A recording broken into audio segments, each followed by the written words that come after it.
Let's just start off with government securities in general. In the last few days, SA bonds have been trading at 4-month lows, and people are concerned about that because we've got a few auctions going through this week. The issue is rising inflation in the economy, subdued or sluggish growth. How attractive are government securities? What we have seen over the last couple of weeks is that the demand for the bonds have suddenly increased. We have seen non-residents, particularly foreign investors, come into our market, and that has helped the yields to come down, and that really has benefited those investors who have been holding our instruments. Comparatively speaking, you know, when the economy globally was at its worst, people were saying even cash and fixed income instruments aren't going to save you from a bad global situation. Is that still the case? I think the investors who have put their money into government bonds over the last couple of years, since the onset of the global financial crisis, have really benefited because, you know, we have seen inflation coming down, interest rates coming down, and those investors have benefited. Yes, the outlook for inflation, you know, I was listening to Mark Cafe and talking about the outlook. People are worried about the impact of the rising inflation on those instruments. However, we still believe that, you know, the inflation will be within the level that which makes these instruments attractive. South African retail savings bonds, they've been in the market for well over 6 years already to encourage a culture of savings. And I'm one of those bad South Africans who doesn't really do well on this front.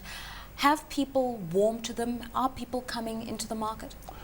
We have seen a positive response to this product. When we started, we issued one type of a product. This was fixed rate retail savings bond. It still remains popular with the investors. We have introduced the inflation-linked bonds 3 years ago. We have seen a take-up of this bond, but it's still relatively slow relative to the fixed rating interest rate bond. Last year, over a period of 12 months, we have raised over 5.2 billion rand. That means that really the investors are beginning to understand this kind of product that we're offering. How attractive and competitive are some of these retail savings bonds, given that the one component of them are offered at a fixed interest rate over a set period of time, and the fact that, as I said, you know, some of these rates are the lowest rates possible? The rates that we are offering are market related. They are based on the relative to where our government bond yield curve is trading. So we have been offering relatively good rates relative to what other financial institutions are offering. And one of the benefits of this product that we offer is that there's no cost, there's no commission. The rate that you see is the rate that you get. Currently, a 2-year rate is offering about 2.5%.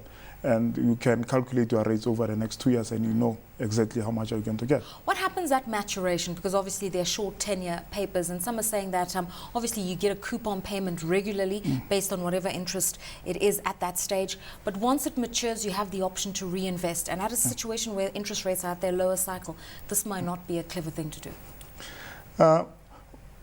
Yes, I mean, what we have seen is that investors, let me put it this way. Investors have the option of reinvesting their interest. So what it means that you are getting interest on interest. This is compounding. And that really helps in terms of the returns. What it means that once we have invested in some of these instruments over a period of a year, we have the option of restart, which means that, you know, if the rates have moved higher, you have the opportunity to restart your investment. That means investing at a higher interest rate.